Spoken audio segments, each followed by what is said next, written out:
First on Guam. KUAM News, winner of the 2022 Regional Edward R. Murrow Award for Excellence in Diversity, Equity, and Inclusion for the Culture Club. KUAM News Hotspot is brought to you by Pacific Points, Do More, Get More, and Calvo Enterprises, Inc.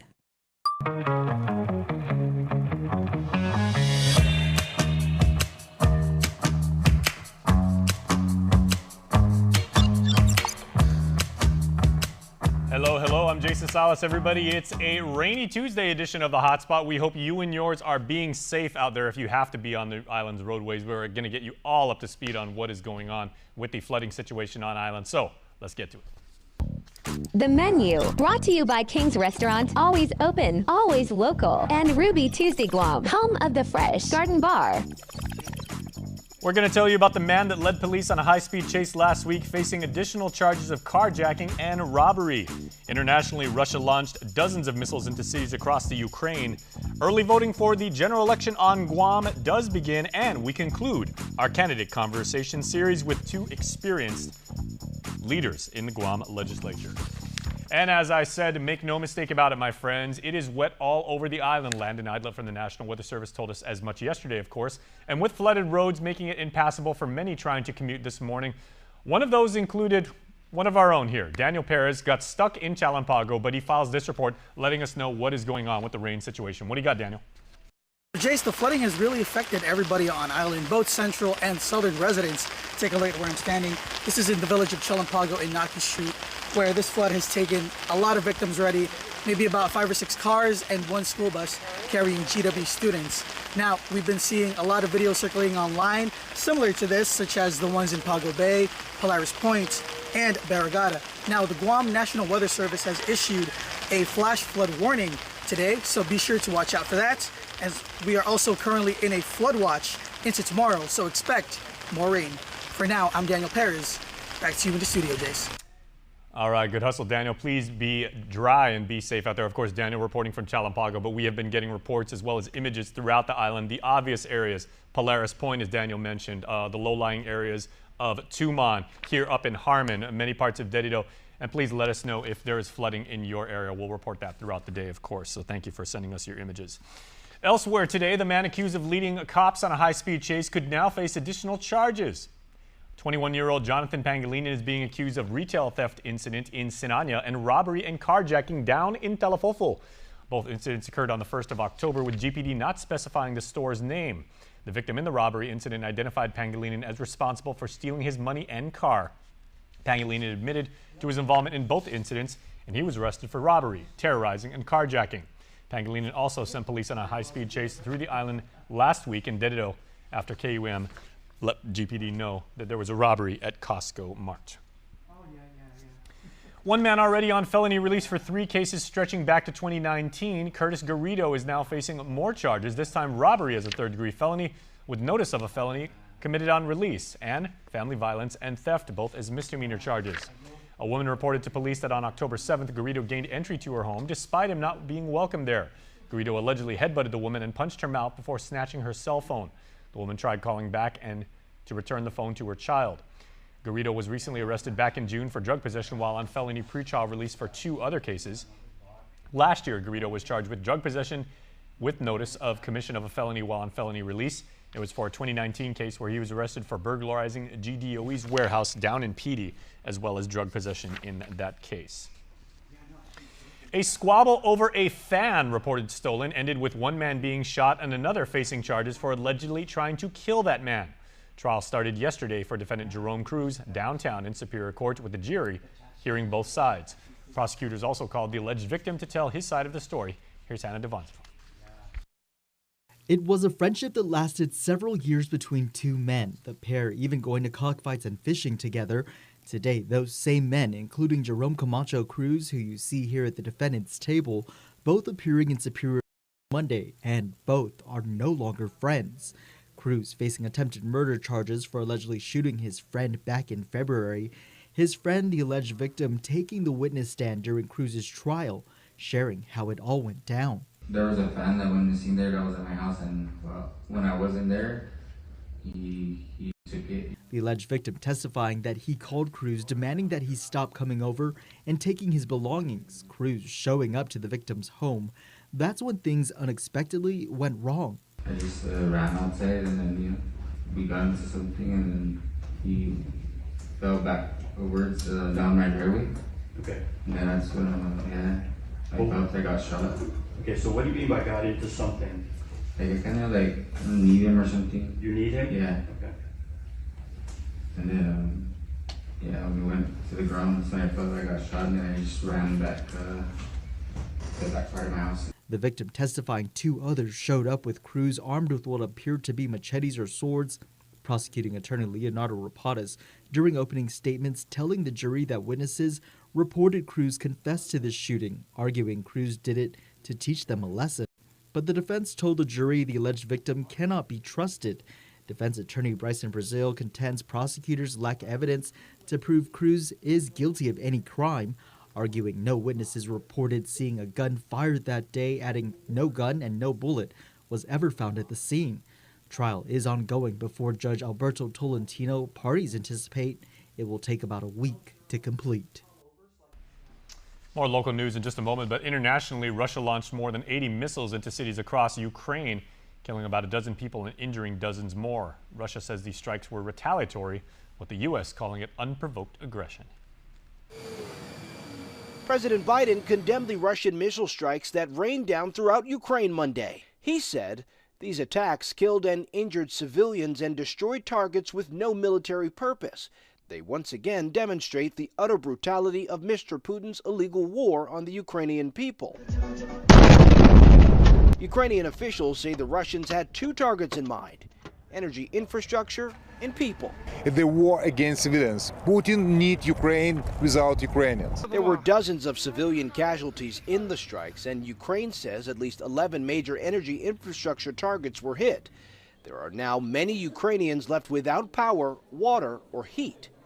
The energy targets has raised concerns that Russia will use energy to punish Ukraine and its European allies this winter. President Biden and other leaders of the Group of 7 nations will hold an emergency virtual summit Tuesday to discuss the latest developments in Ukraine. Russian President Vladimir Putin called the strikes a retaliation for this: a bomb exploding on the bridge that connects Crimea with Russia, and in a sign that the war could soon escalate even more. Belarus's president, Alexander Lukashenko, says Russian troops will deploy to his country in large numbers. Russia used Belarus to launch attacks on Kyiv when the war started in February. Skyler Henry, CBS News, the White House. Back to news at home. Electronic express ballots will be available for early voting, but the GEC is not necessarily encouraging their use.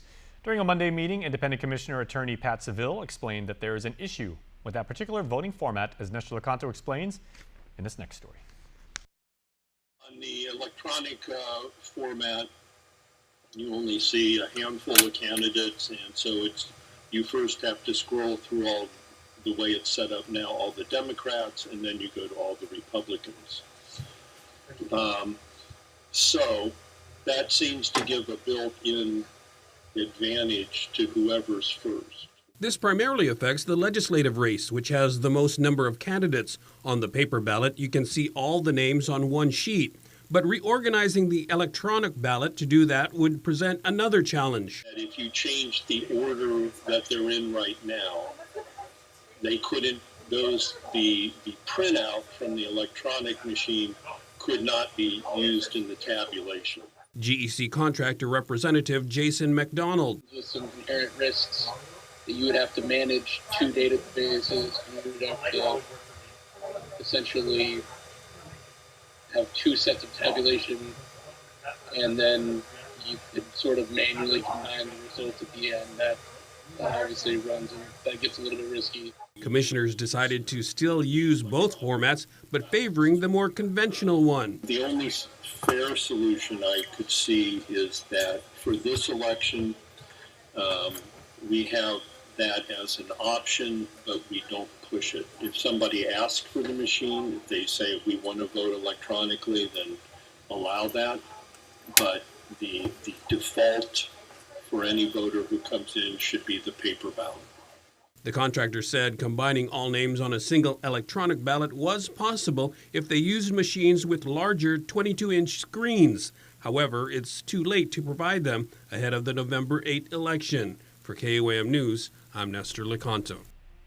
All right, everybody, speaking of the Guam Election Commission and early voting is now underway for the general election. It's all going down at the Western Resort over on beautiful Tumon Bay, where the polling stations opened at 9 this morning. And that is where we find our Nick Delgado. Now, certainly there are much more broader things to consider, so let's broaden our shot now. All right, there. We are proper to go live to Nick in Tumon. Nick, what have you got for us this morning? Jace, voters here are trickling into the election return center at the Westin. More than a handful that I saw voters showing up even 2 hours before early voting center here opened up for business today. I want to give you a look at what the Guam Election Commission officials were up to in those early morning hours leading up to that 9 a.m. opening. Take a look as the sun rose over the island. GEC officials were prepping the ballot boxes and loading them into the van to be taken down here to the Westin in Tumon. Guam Police patrol cars escorting the boxes along the way. Here at the early voting site, voters can cast their ballots Tuesday through Friday from 9 in the morning to 6 at night from now through November 3rd. We caught up with GEC Executive Director Maria Pangilinan earlier to give voters a reminder of what is needed before showing up. We don't accept IDs on the phone or copies. We need to see the actual ID. Driver's license, passport. Yeah, even high school, Guam high school IDs, both public and private, University of Guam IDs and GCC IDs, and Government of Guam employee IDs are also acceptable. They do not have to be current. According to the law, they have to be validly issued.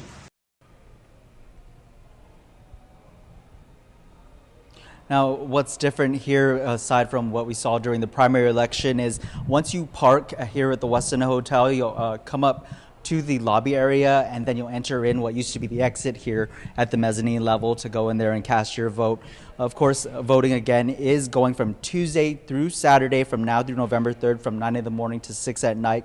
District satellite voting sites will also be held at multiple locations each Saturday. We have those sites available for you on KUAM.com. Just click on the Decision 2022 tab on our website. Also, homebound voting, that is now open to schedule with the GEC. Just give them a call at 477-9791. Again, that's if you are interested in their homebound voting service. Now, coming up tonight on Primetime, we did get a chance to speak with the first 2 voters who showed up in line prior to early voting happening here tonight. We'll bring you their story tonight at 6 o'clock. For now, Jace, we'll send it back to you in studio. All right, well done, Nick. Thanks so much for that report. Of course, we're reporting now live from the GEC's station at the Westin Resort over there. Early voting now available. All right, coming up, another episode of Candidate Conversations, and this is the last one for Decision 2022, and we have saved 2 of our very best for last. We're going to talk to the Speaker of the 36th Guam Legislature, the Honorable Tulis Terlahi, and equally honorable from the GOP, Senator Tello Taitigui. That's coming up right after this.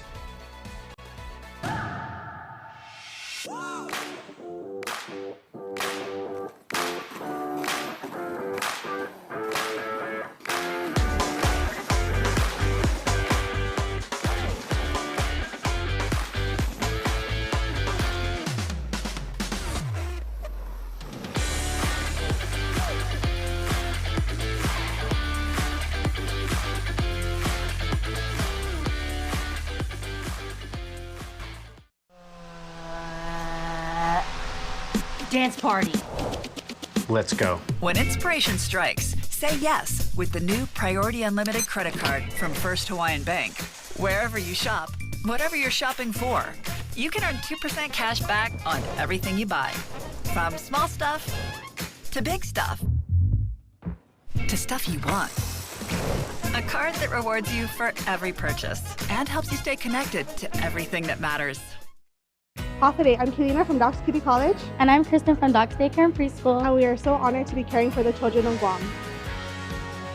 The Governor's Child Care programs help businesses like ours to really focus on the kids. These programs also help nonprofits and after-school programs and grandparents and so many families. Visit www.guamchildcare.com to learn more about the Governor's Child Care programs. This ad is paid for with funds administered by DPHSS.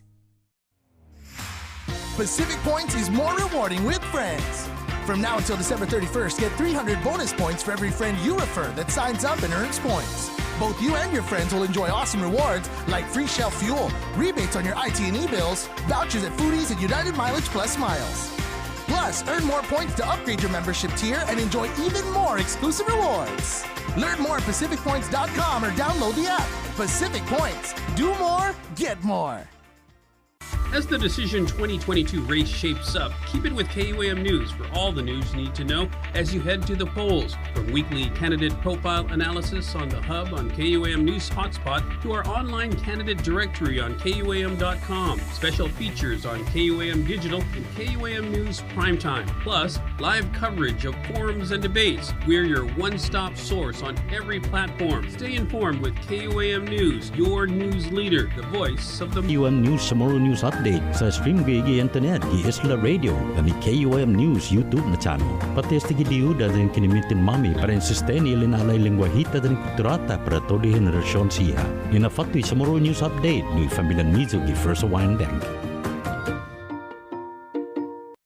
This year, we're expanding our Decision 2022 platform to include comprehensive coverage of the election in the Northern Marianas. Stay with KUAM News for candidate conversations on Pacific matters, interviews with the gubernatorial teams, coverage of debates and forums, and live coverage on the general election night. We're your news leader, the voice of the Marianas. Did you know that you may be at increased risk of being diagnosed with breast cancer if you have a family history of cancer? Be proactive and learn your history to help reduce the risk and catch cancer at an early stage. These conversations may be difficult to have, but they're so important. So make the time to have a discussion with family. Encourage family members to respond in a way that's most comfortable for them. Be sensitive and be a good listener.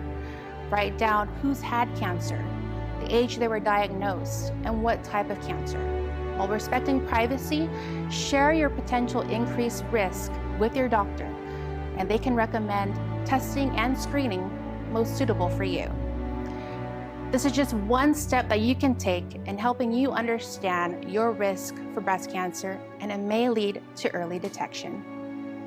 Think Pink this October. This message is brought to you by the KUAM Care Force in partnership with Island Cancer Center and the American Cancer Society. Stay on top of breaking news and the biggest stories of the day with NBC News Daily. Get in-depth reporting from across the country and around the world, tips to take care of your health and your wallet, and up-to-the-minute local news. NBC News Daily, weekdays on NBC. Watch Mariana's artists, activists, and visionaries and their quest to protect, preserve, and promote our Chamorro culture on The Culture Club, a weekly feature on KUAM News digital platforms and the KUAM News Weekend Edition. Brought to you by Tropical Ice.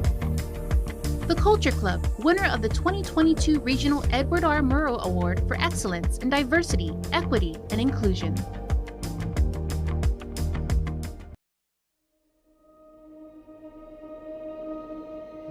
Half a day, I'm Nick Delgado with your Think Pink news update. As October is Breast Cancer Awareness Month, we want to share some important facts with you. In 2022, an estimated 287,500 new cases of invasive breast cancer will be diagnosed in women in the U.S., as well as 51,400 new cases of invasive breast cancer this year. An estimated 43,550 women will die from breast cancer in the U.S., although rare, men get breast cancer too. 1 in every 100 diagnoses are men. 1 in 8 women in the United States will be diagnosed with breast cancer in her lifetime. On average, every 2 minutes, a woman is diagnosed with breast cancer in the U.S. Though the statistics are alarming, there are healthy lifestyle choices you can make to reduce your risk of a diagnosis. Maintain a healthy weight through balanced nutrition and regular physical activity. If you are a new mother and are able to, breastfeed your babies. Know how your breasts normally look and feel, do self-exams regularly, and talk to your doctors right away if you notice changes. Talk to your doctor if you have a higher risk, including a family history of cancer. Schedule mammograms regularly based on your doctor's recommendation for your age and risk factors. Let's all think pink this October and learn more about early detection and prevention of breast cancer. Think Pink this October. This message is brought to you by the KUAM Care Force in partnership with Island Cancer Center and the American Cancer Society.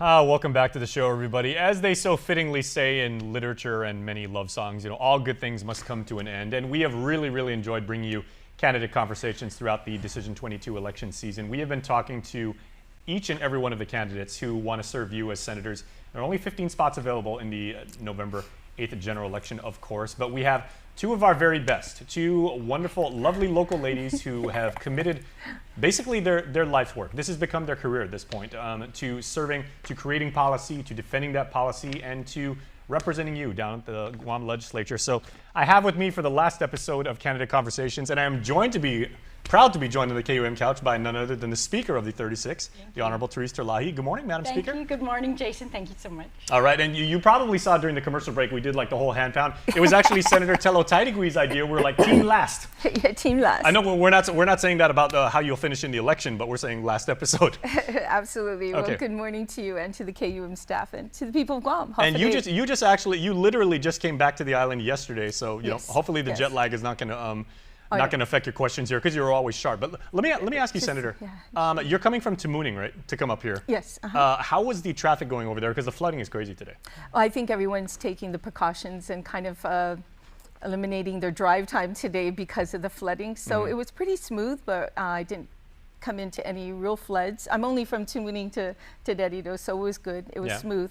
But I'm glad people are not, deciding to stay home or not drive. Yeah. Well, unfortunately, the Speaker had no choice because she's got, in addition to the show, a whole bunch of other things, and you had to go through Pago Bay.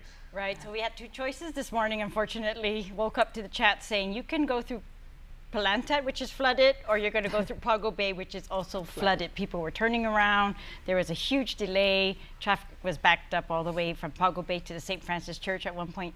So it was pretty challenging, and of course, it reminds us every day, right, when we face this type of thing, that we have these long-standing flooding areas that have not been resolved yet, and we have to get to those. And we've been trying to work with Army Corps, DPW, and those agencies to solve this flooding. And because they're, I had a staff member once who was trapped in her car in a flooded area on Palantat. And, that's scary. That's very, very frightening. Very scary. And so, these are life or death situations. The people who try to clear their own rivers down, for example, at the Barcina subdivision in Maritzo, they get in there to remove the bamboo and the other plants so that the water will flow through as opposed to flooding up to their homes. And that's life or death. And then, of course, you've got the river on the other side, which when the waters rise and everything, that's what I mean. So the rivers are flooding. And Senator Tello knows this because your father, Senator, was my landlord for 11 years, and I lived in Tumon. And even Tumon, everybody thinks it's this, pristine, wonderful place for the tourists, but I mean, Tumon floods all the time. All the time. And not just that, we're looking at areas in Tamuning where the manholes actually have come up from the ground. People driving on the road, and then next thing you know, a manhole comes flying up, from all the water spilling out. Tumon, I think the biggest issue in Tumon was when they built the sandcastle there, they were required to put a ponding basin right directly in the front to cover some of that. So I remember a while back I had sent a video during a storm to show what happens when the water fills up in the back of sandcastle and how they're pumping it out to the street.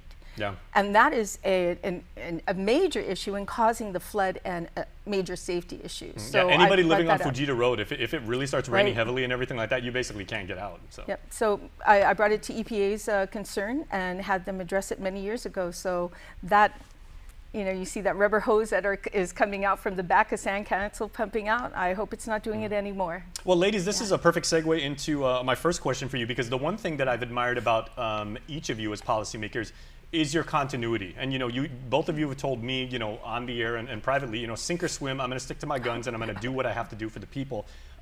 So you say what you mean and you mean what you say, both of you, right? And that's very admirable. Now, I would assume, based on that you each would like to continue the good work that you're doing with the committees that you're on. Of course, like Speaker, you oversee, among other things, health, justice, culture, and Senator, you're a part of that committee as well for health. Yeah. So we'll start with Speaker Terlahi.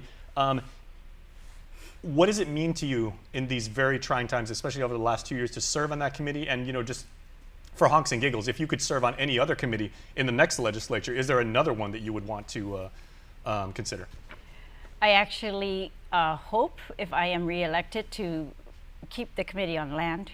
I want the committee on health, but for sure land. Land is really the one. I think we are in a trying time, very important period for the people of Guam. And I think the affordable housing issue has just skyrocketed. It is making people leave Guam, our families, and I don't want that. And that's one of the reasons I ran. And so I intend to continue to work on bringing in infrastructure to areas, dealing with land issues that prevent housing from being built and residences. And so I would like to continue that work. Of course, healthcare, there are so many important issues and that have been exacerbated by the pandemic. They were there, but they were really exacerbated by this pandemic. They were open in their full glory for everyone to see, and we've got to address those. So I do hope to continue to work on healthcare issues, including access to healthcare. That's really the biggest thing. Very People well. like Senator going off island for cancer care, I think we can do better here. Yeah, and it's in so many markets, and we'll go now to the senator, is they always say that Ways and Means is the most stressful committee because you're dealing with huge sums of money and people's livelihoods on the line and everything. But again, the speaker's committee on which you sit, dealing with healthcare and even given your own personal connection to that, very, very trying, and that's a very stressful committee. So do you wish to sit on that again?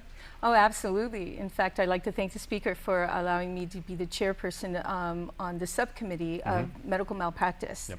So we've been working on that together in the 35th and the 36th. Speaking of trying times. Yeah, very trying times. But I think I would like to do Ways and Means. I really would. I think Ways and Means would probably be an area that I'm well versed on when it comes to funding. I'm the numbers person. I think that transparency and accountability is first and foremost to the people. As everyone knows, that every month I look at the ARP funding and finding out where this money is being spent. Unfortunately, in the last budget bill, what we should have put in the FY22 budget bill was itemizing and having more information with regards to where the money is being spent. And that's one of the biggest issues. So I would like Ways and Means, OFB, to oversee that committee if we were to get a majority. Well, that's another perfect segue. And of course, your colleague right now, Senator Joe Sonogsi, has been doing a very good job of that for years. But I had three of your GOP colleagues, and we'll go to the speaker for this to start this off. Of course, Joanne Brown, Chris Duenas, and Jesse Lujan were here last week, and they were talking, and they really hammered home the need for a greater sense of accountability, transparency, and budgeting for the next legislature, whoever that 15-member body may be. Party allegiances aside and everything, do you agree with that assessment, and would you add to it, or do you think things are going all right as they are right now? Well, I think that's the legislature's job. So of course that's always the job, I think, and we can always do better. But I do think that we have done we've made significant improvements in transparency, in demanding transparency, in ensuring that agencies have transparency. For example, my committee has had oversight hearings, public hearings, and where we have invited many people on Guam, all the people of Guam really, to come in and give their take on what the solution should be. And pretty much, good or bad. I welcome that. And I think that's really part of it. It's like if we need to be interactive with the people of Guam, we do not have all the solutions. But so transparency and accountability, absolutely. I've had oversights over these agencies. I have no qualms doing that when it's necessary.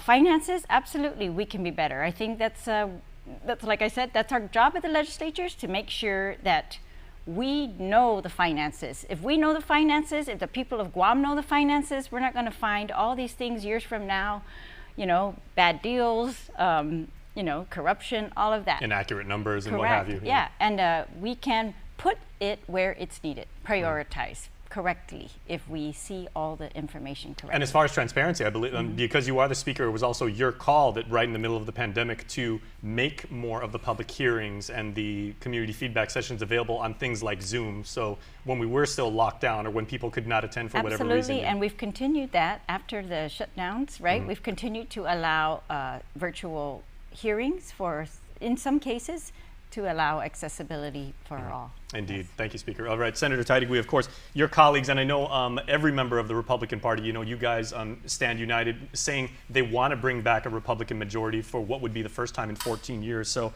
accountability, transparency, and budgeting. Is there anything else you could add to that?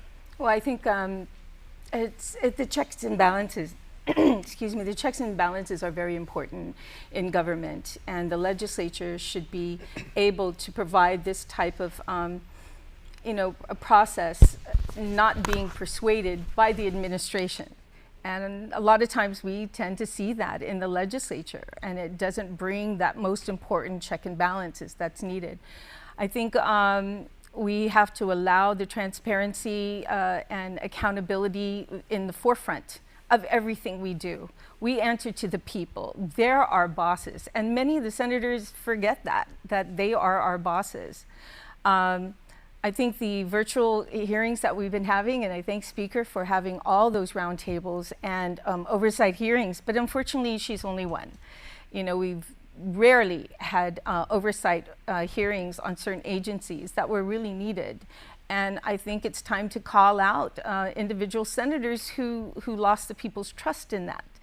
And so I want to push for that area. I've been one person who's never been afraid to speak my mind. I was going to say, you have called out, your colleagues. I have. Justifiably so. And you're not just sniping or nitpicking and everything. Like you said, I want to hold people accountable. Absolutely. And I will continue to do that. And I think the people of Guam want someone like that. And I think I've proven myself to be that person. All right, very well done. Okay, final question before we go to the first commercial break. Ladies, you both had substantial leadership positions over your political careers, and you have both sat on significant committees. I'd like to know, how has that changed in positive ways or otherwise? Not so much Speaker Therese Terlai and Senator Tello Teitigui, but how has that changed, the characteristic, the nature of being a Chamorro woman of Therese and Tello? Having been in those positions with making decisions and having to think about the things that you've thought of over the years. Speaker, you first. Sure. First, can I just say, being in the legislature has not been a career.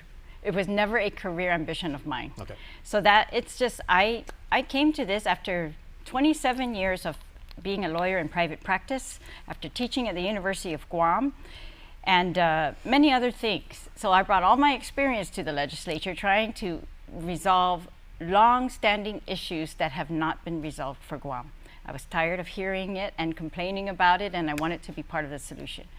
So I think, I would say the biggest thing that has changed is really everything's broadcast now live. They can see what's going on at the time that it's happening. Social media changes it because we have additional forums to talk about our opinions, and not only that, to hear all the other opinions that are going on in the community. That was not possible before, except on a one-to-one basis out, in these events. And people get brave on Zoom. Oh, very brave. I'm preaching to the choir here. You ladies know better media, than I do. like I said, so we, I think, are taking a lot of criticism and a lot of critique, which is fine, but it's tough. And so I don't think it's easy by any means, and you have to have a commitment that you're there to serve the people of Guam. You're going to do what it takes, and you're going to focus. And you've got to focus. You can't get distracted by naysayers necessarily. You can't get distracted by people. Sometimes we get into these personal things, and I think that's a temptation with social media. But I think if we just stay professional, keep everything professional, that we will succeed. Oh, well done. Okay, Senator Teitigui, how has this changed Tello? Because you, as I was saying, you don't go looking for fights, you don't pick fights, but you've been involved in them. Yeah, well, that's part of the gig. Well, I'm not one to, walk away when I see something that's wrong or somebody doing something wrong. I've been one to, I've always said that don't turn a blind eye. It's the public needs to also be part of that solution of our issues here on Guam. And by turning a blind eye, nothing can get resolved. we have to at least call somebody, call the legislature, call one of our offices and tell us what they're seeing, and so that we can bring this up if they're too afraid to do it. But it begins first with the community's involvement. And may I say, Speaker, to have a more hybrid public hearing is also an area I'm hoping that we can continue on virtual hearings, because many people, it's difficult for them to leave their home. You know, gas is so expensive, you know, but I'm finding out during the pandemic, there were more people attending meetings than ever before because of the ability to go online. So I'm hoping that as we go into the 37th, or even from now, today, moving on, that we can have some kind of hybrid. I think we're going to get more participation with the community. As far as experience is concerned, I come from humble beginnings. I'm a grassroots individual. I ran 2 businesses. I've worked, I went to school as a paralegal. To become a paralegal, I've worked in many different areas, and one of them was the director of the Women's Bureau. So definitely seeing the glass ceiling being broken. All right. Well, thank you very much, ladies. Certainly your leadership has been very much appreciated throughout the history of Guam. So God bless the legislature, God bless Guam, and God bless Zoom, I guess. That has been a great thing for our island. All right, stay tuned, because when we come back, you will pose your video questions to the Speaker and the Senator when we return on the Hotspot. Get up-to-the-minute news, plus access to alerts, streaming radio, promotions, and more on your mobile device by downloading the KUAM News mobile app, available at the App Store now. There's epic, then there's ultra epic. Capture life in vivid resolution with Galaxy's most advanced camera system and the built-in S Pen that puts you in control. Every moment, every angle, from sunrise to sundown and beyond. More striking, more stunning than ever. Find the Samsung Galaxy S22 Ultra at your nearest iTunes store or online at ite.net and change the way you work and play. Off today, I'm Kelina from Doc's Kitty College. And I'm Kristen from Doc's Daycare and Preschool. And we are so honored to be caring for the children of Guam. The governor's child care programs help businesses like ours to really focus on the kids. These programs also help nonprofits and after-school programs and grandparents and so many families. Visit www.guamchildcare.com to learn more about the governor's child care programs. This ad is paid for with funds administered by DPHSS. Dance party. Let's go. When inspiration strikes, say yes with the new Priority Unlimited credit card from First Hawaiian Bank. Wherever you shop, whatever you're shopping for, you can earn 2% cash back on everything you buy. From small stuff to big stuff to stuff you want. A card that rewards you for every purchase and helps you stay connected to everything that matters. Pacific Points is more rewarding with friends. From now until December 31st, get 300 bonus points for every friend you refer that signs up and earns points. Both you and your friends will enjoy awesome rewards like free Shell fuel, rebates on your IT&E bills, vouchers at Foodies, and United Mileage Plus miles. Plus, earn more points to upgrade your membership tier and enjoy even more exclusive rewards. Learn more at PacificPoints.com or download the app. Pacific Points. Do more, get more.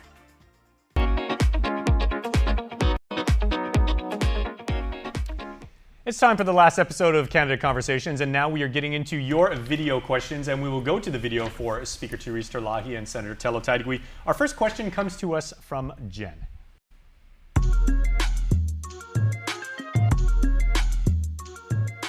Hi, my name is Jen Surratt, and senators and prospective senators, what are you going to do to address the horrendous dog situation on the island? All right, Speaker, we'll start with you. And now I know you probably heard, both of you ladies, about some of your colleagues, Senator Pito Terlahi and Senator Joseph Augustine were here a couple weeks ago.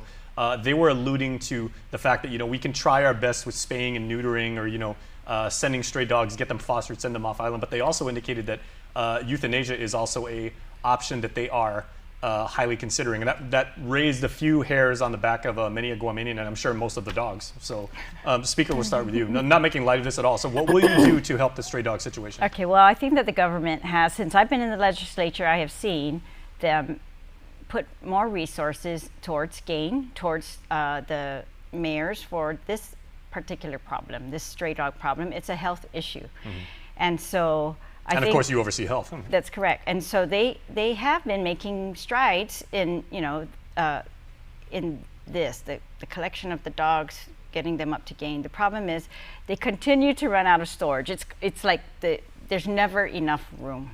And so the mayors can do all their efforts and then they get stuck because there's no more room, right? And then, so that's really, everybody knows that's what we've got to do. We've got to increase the capacity of gain to handle these dogs until they can find them homes or do those other programs that they are trying to do. And the other one is the government recently partnered with the Taiwan Economic Office here to bring in veterinarians to spay and neuter the dogs and to continue those programs throughout the community. So they've been out in the community doing that. And all the professionals say that is the way to resolve the growing number of stray dogs. Sure, the most professional and certainly the most humane solution, many people would believe. Senator Tadigui, I remember we were first bringing this issue up when Mayor's Council of Guam President Mayor Jesse Allig was saying they finally quantified and said there are 60,000 such stray dogs roaming the island. So what are your thoughts on curtailing, bad choice of words, curtailing the stray animal problem? Well, it is definitely an issue and a safety issue. I agree with everything that Speaker had mentioned. In fact, she and I had attended a function together to meet with the Taiwan group that came, some of the veterinarians that came out there. They also hooked up with the University of Guam, some people there. We're talking about how, this partnership between Guam and Asia. My greatest concern too is you have a lot of these stray dogs who are hurt in some way. You can see them in lots of pain. And how are we going to address that? I think there's not enough veterinarians on this island that can do pro bono work to help these animals recover. But I think the partnership that we're having with other countries coming into Guam is going to help. We've done everything. I've attended Department of Agriculture when we discussed how they're going to capture these stray dogs from the process and where it's going to go. I mean, GAIN doesn't have enough room in their facilities to be able to house many of these dogs. And of course, spade and neutering is so important. We've made great strides toward providing funding for that. And I think the community can come out too to think about maybe adopting some of these Very animals. True. I know, and I appreciate how the speaker brought up that this is, I think, unquestionably a health problem and one that needs a health-oriented solution. Many people have also brought up that this may be, even though they're a member of a different species in the animal kingdom, this should be considered as a humanitarian problem. So, I mean, that's certainly a question that has yet to be answered definitively, obviously. Next question comes to us from Enzo, video question.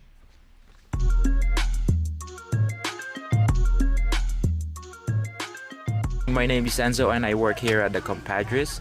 So everywhere you go, there's a lot of homeless people, like everywhere you go. So what is your plan about them? How can you take care of them, and how can you make sure that they can survive here on island, especially the lifestyle nowadays, or the the cost of living nowadays? They cannot afford themselves to survive. So what are you going to do about it? All right, Enzo, thank you very much for that. Madam Speaker, we're getting to the point in terms of the tempo of this issue where there's almost a person asking for handouts, someone indicating that they are homeless, almost on every street corner when you go to the major parts of the island. So I know this is something that you've had on your mind for a while. Yes. Again, there are several different, areas that contribute to homelessness, right? And so we've got to attack all of them. That's the issue, is that there are many, right? There's not just one solution. I think the setting up a homeless office at the governor's office is a good move, and I think if they can be consistent in providing the housing and the wraparound services from all the government agencies, that if that can be provided on a consistent basis, then that is good. That's a huge help. I think we need, of course, mental health is an issue in some of these, and our mental health resources. We've put a lot of money into mental health, particularly drug addiction treatment programs. And so I think that those resources are there. Some resources we still lack, right? For example, professional psychiatrists on Guam. But when it comes to drug treatment, we should have those programs have expanded, and those are available. the other issues are just, it's really a poverty, it's an employment, and it's an affordable housing issue. And so I have tried to tackle these in all of my different committee works. How are we going to get affordable housing? Yeah, and how do we keep consistent, support small businesses to keep employment opportunities? It's interesting to draw the parallels between the previous question about the stray dog population and now the human homeless population, because they are two communities that are, in many cases, Senator Taitigui, exceeding the solutions that have been, and the resources that have been provided for them. Definitely in need, these two areas. Yes. But with the homeless, as we're seeing, as inflation grows, we're going to start seeing even more coming up. The price of food, of course, housing that the speakers mentioned, and I'm preparing a bill to be introduced to address some of those issues with the with affordable housing. We know that housing increase has brought us to where we are today, with more people not being able to afford rent. The military is a contender to that, making it very difficult as well. But I think we need to focus on building our inventory on the island of homes. The more inventory we have, the less cost it'll go down as far as cost for homes. So we need to build an inventory of homes on this island. As I mentioned, one bill that I'm looking at introducing to provide also first-time homeowners funding for the upfront payment to get a home. We need to look at condominiums, apartment buildings, to provide assistance in an area that is strictly for the local community, to find some way that military cannot be utilizing these certain facilities, yet the landlords are able to get some tax rebates, by providing a facility for our local people here on Guam to, and also the real estate market would be, some may consider, like in flux right now, given the fact that there is a national and by association a local recession. Absolutely, and we can provide that assistance to the landlords who are looking for that, to give that kind of service and help. Very well stated, Senator. All right, last question comes to us from Evelyn.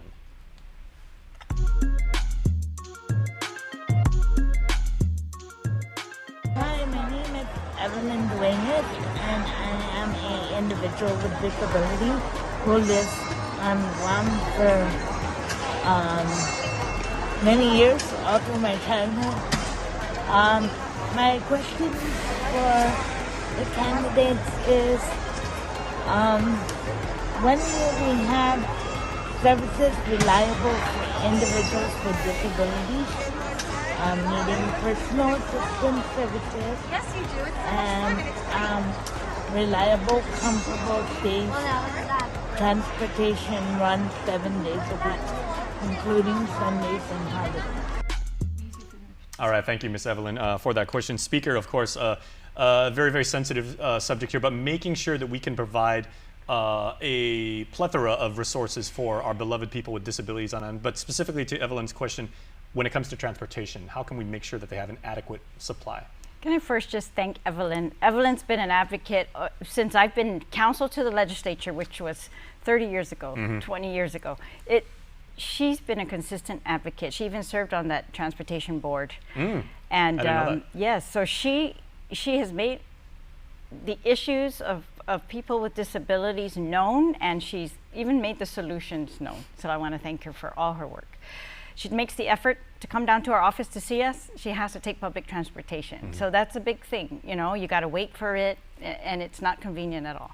So I agree, we need to improve those services. I think Guam is at a critical time. We have federal funds, right? We've got infrastructure funds, and we've got ARP funds that are supposed to help us with this critical infrastructure. So we don't have to say the same thing, same old, same old. We're supposed to make huge changes when it comes to transportation, and for transportation people with disabilities. Those huge changes are supposed to be happening now with this infrastructure bill and the infrastructure money that has come to Guam. So I hope to continue to focus on where is that money being spent, and how is it, how soon is it going to be implemented, these programs. They've outlined some really nice programs. The energy cars, the electric cars, the EVs, and yeah, that's right. that's what They said the entire fleet will be electric at some point. Right. So Congress was pushing that, and you know, setting up the stations and the infrastructure necessary for that on Guam. But really, what it takes is focused management at this transportation system. Right? They have to focus. They've had some changes in the management, so I think that disrupted it for a little while. And over the years, it's, you know, changed. Certainly. So I think we just need a focused, consistent leadership there, and prioritizing these people with disabilities, making sure that their service is as convenient as possible. All right, Senator Teidig, I mean, I'm old enough to remember when we had, you know, Wave a Ride and E-Bus. Yes. Like those heady days of the 80s and everything like that. And unfortunately, we've gone away from that. But to make sure that we take care of the segment of our community who are people with disabilities, I mean, that is something we have to prioritize, I would say.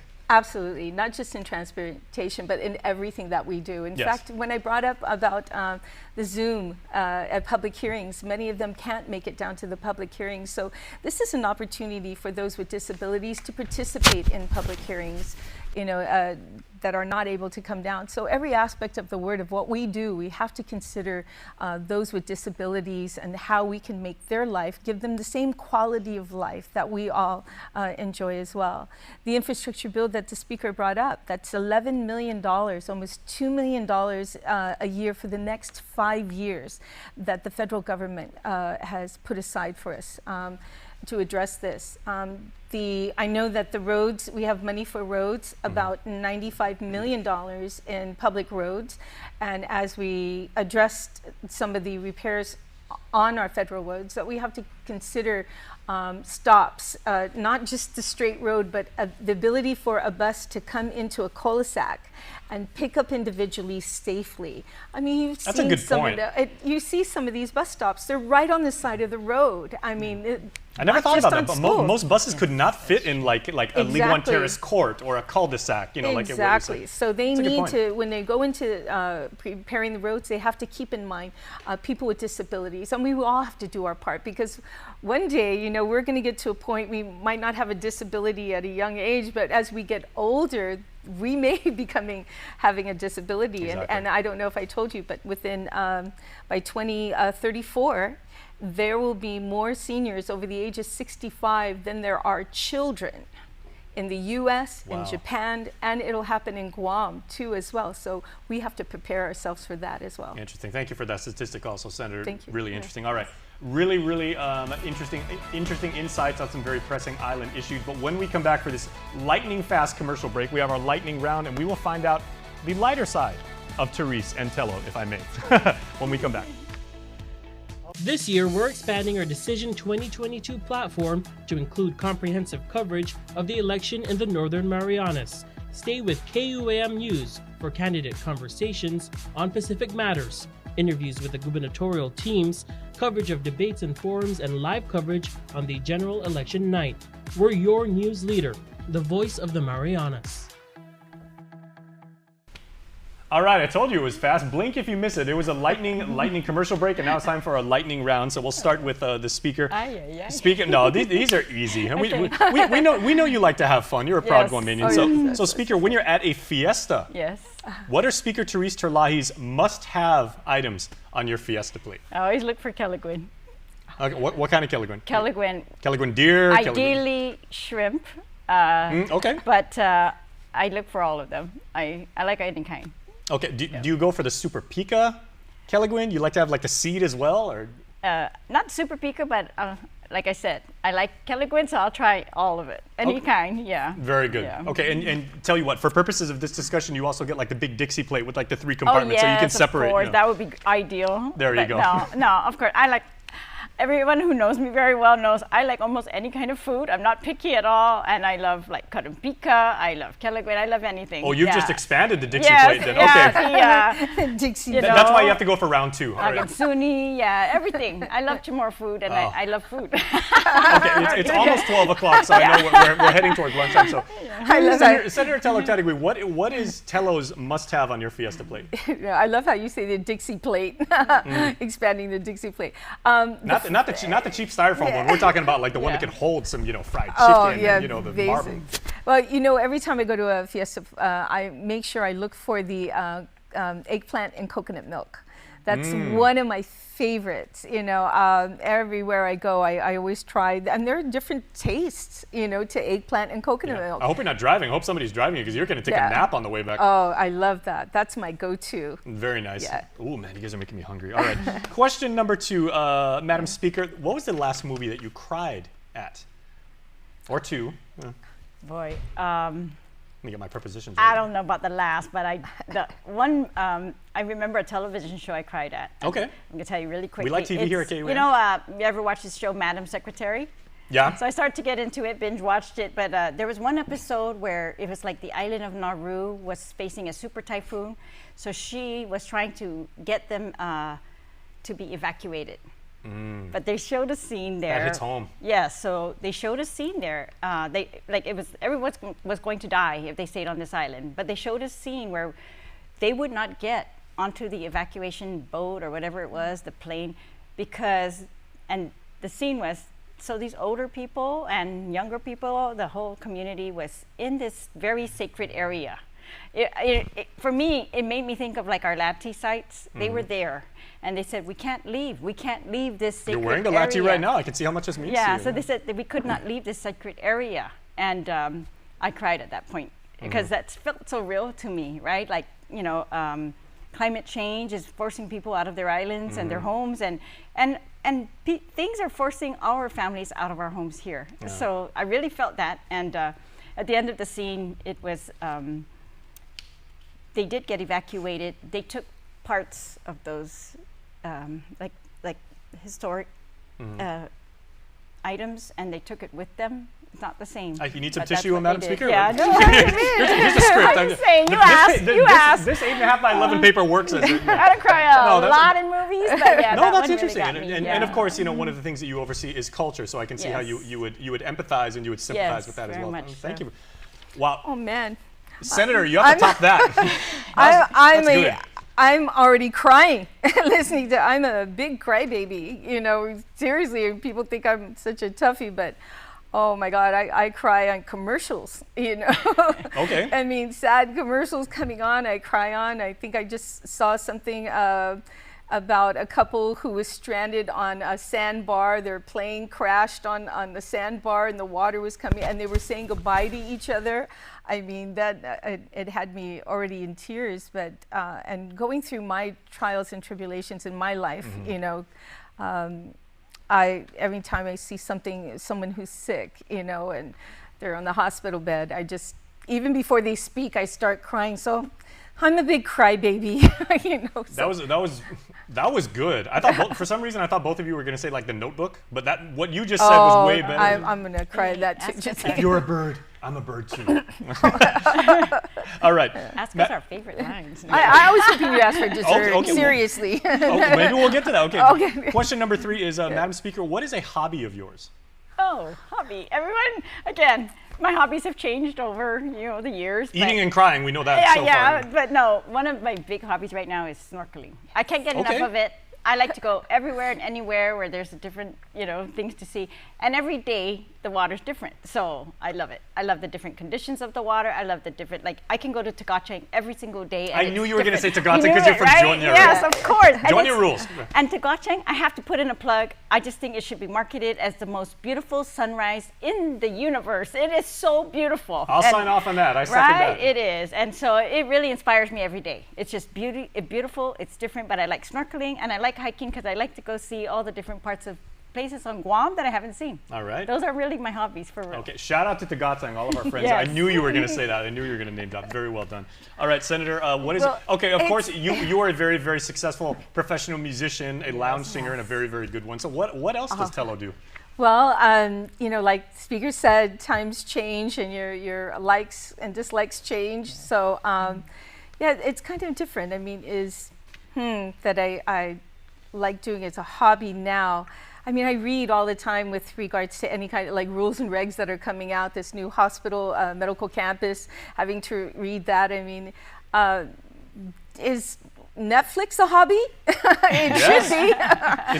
It's also an addiction by some people's definition. I enjoy catching up because I just got introduced to Netflix probably about 4 months ago. I've been behind. I haven't had it. Oh, you got a lot to catch up on. I am catching up on many programs and just also documentaries. You know, Okay. I enjoy looking at that. So I guess my hobby is just surfing the web, and that's what I'm doing now. Hey, I'm a tech guy, so I'm all about that. I love surfing the web. Yeah. Okay, for our last question, we are going to go to question number 5. So the last question will start with the speaker. If you could travel anywhere in the world, if I could just give you a ticket right now, United, Therese Terlahi, first class, you know, even the one you can you can recline all the way back, where would you go?